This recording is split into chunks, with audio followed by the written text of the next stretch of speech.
In the present day, researchers in the Arctic Circle uncover the buried wreckage of a large, wing-shaped aircraft. While investigating the aircraft's interior, two of the researchers discover a frozen, circular object with a red, white and blue encased in ice. In March 1942, Hydra forces led by Johann Schmidt invade a stone church in Norway, seeking a mysterious cosmic artifact known as the Tesseract, which possesses untold powers. Upon discovering the true Tesseract, Schmidt has the church keeper who guarded it killed, along with everyone else in the village. At a recruiting station in Brooklyn, Steve Rogers, a 20-something, 90 pounds, 5-foot-tall asthmatic eagerly awaits the opportunity to enlist in the United States Army.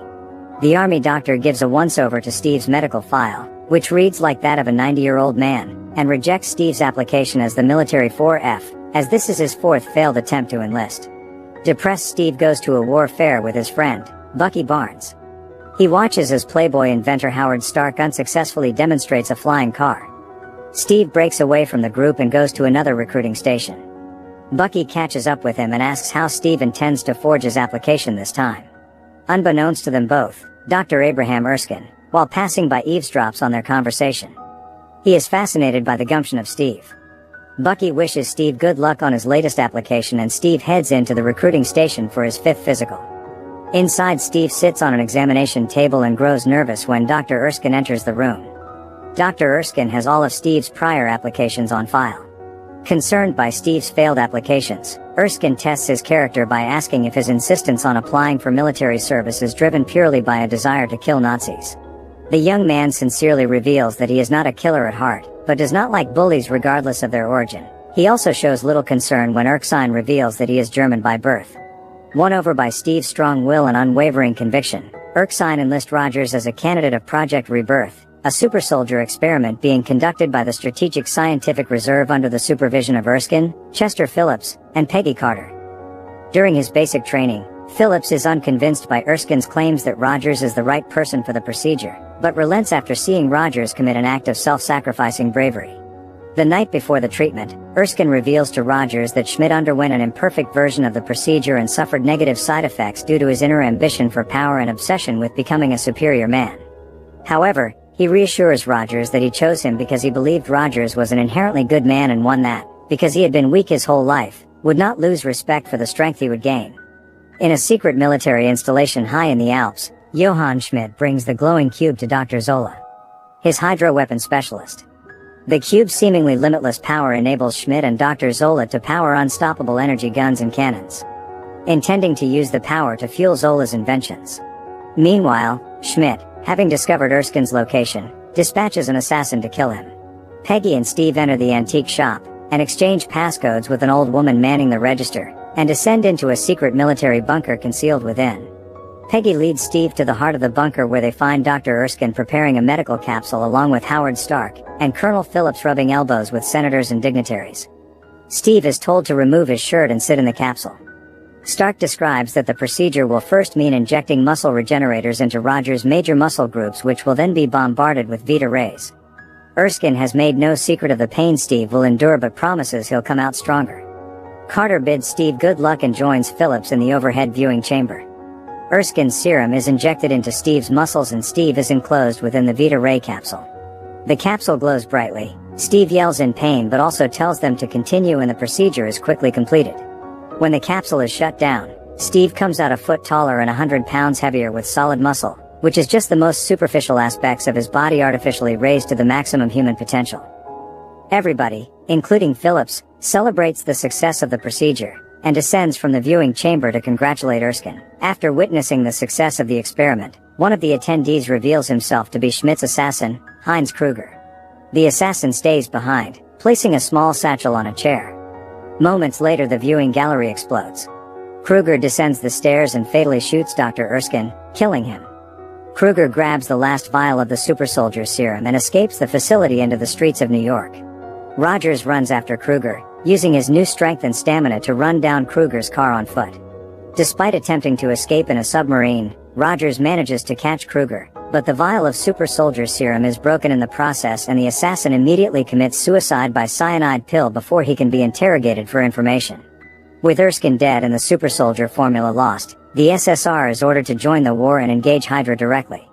However, Phillips decides to leave Rogers behind and allow scientists to study him in an attempt to rediscover Erskine's formula. Senator Brand approaches Rogers and instead offers him the chance to tour the nation for the USO to promote war donations, using his image as the strong, ideal soldier as a symbol for the public to rally behind, which Rogers accepts. During his work for the USO, Rogers performed in scripted stage shows as the star-spangled character Captain America. As Rogers continues touring across the country, Captain America gains great popularity among the public, leading to increasingly more elaborate shows as well as making appearances in film strips, comic books, and other memorabilia.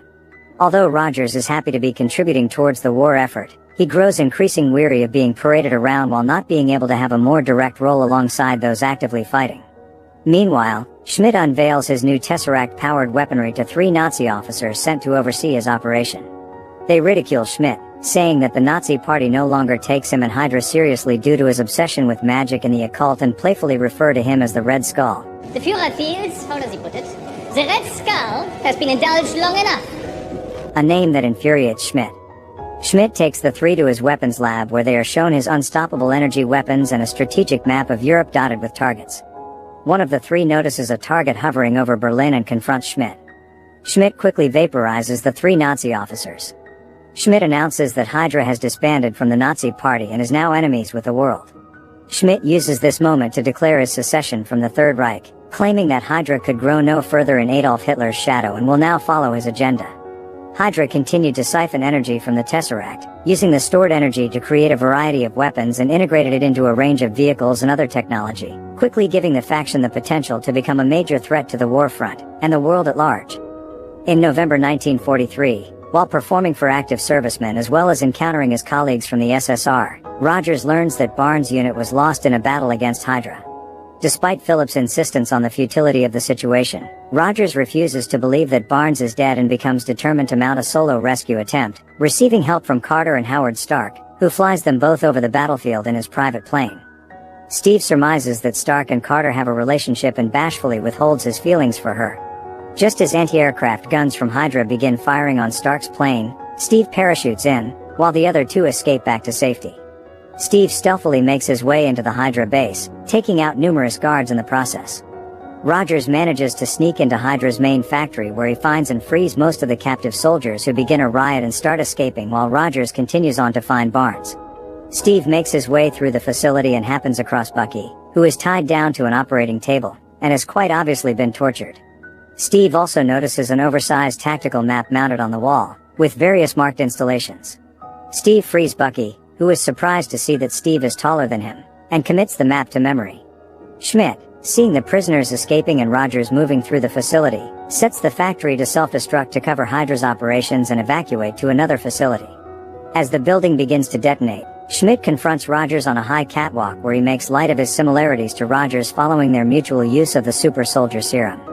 Schmidt expresses his belief that they have risen above the visage of normal humans before revealing his face to be a mask, removing it to display the Red Skull-like face that earned him the sobriquet the Red Skull.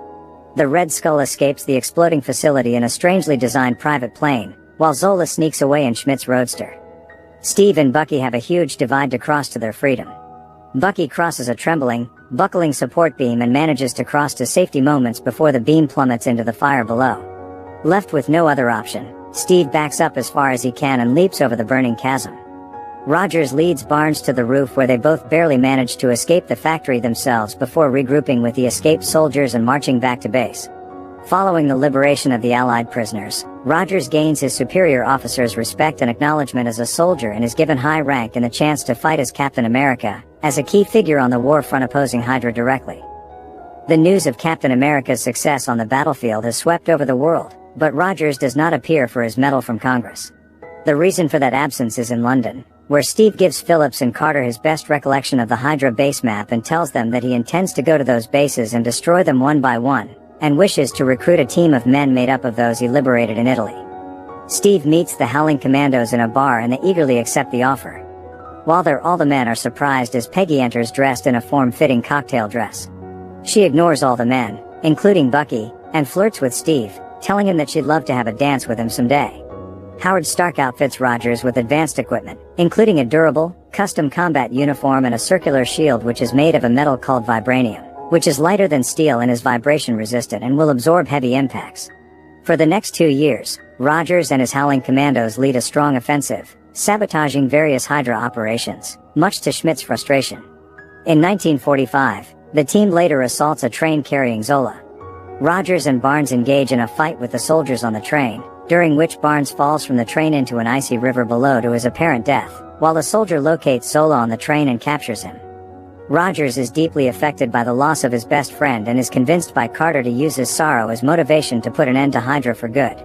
Using information extracted from Zola, the final Hydra stronghold is located and Rogers leads an attack to stop Schmidt from using weapons of mass destruction on the United States. Rogers and his team prepare a battle plan to take down Red Skull at his headquarters. Rogers, dressed in a new uniform, mounts a Harley and charges the base. He easily dodges Hydra soldiers and tanks and finds himself within the base, surrounded by a Hydra army. He is taken into custody and led to the Red Skull's private weapons lab. Red Skull asks what makes Steve so special. What made you so special? Nothing. I'm just a kid from Brooklyn.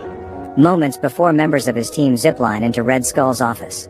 A climatic firefight ensues, as hundreds of soldiers under the direction of Phillips and Carter storm the base, killing many Hydra soldiers. Red Skull flees to his private hangar, in which a gigantic flying wing, Hydra's massive aircraft bomber powered by the Tesseract, is preparing for takeoff. Rogers climbs aboard the Valkyrie, as it takes off.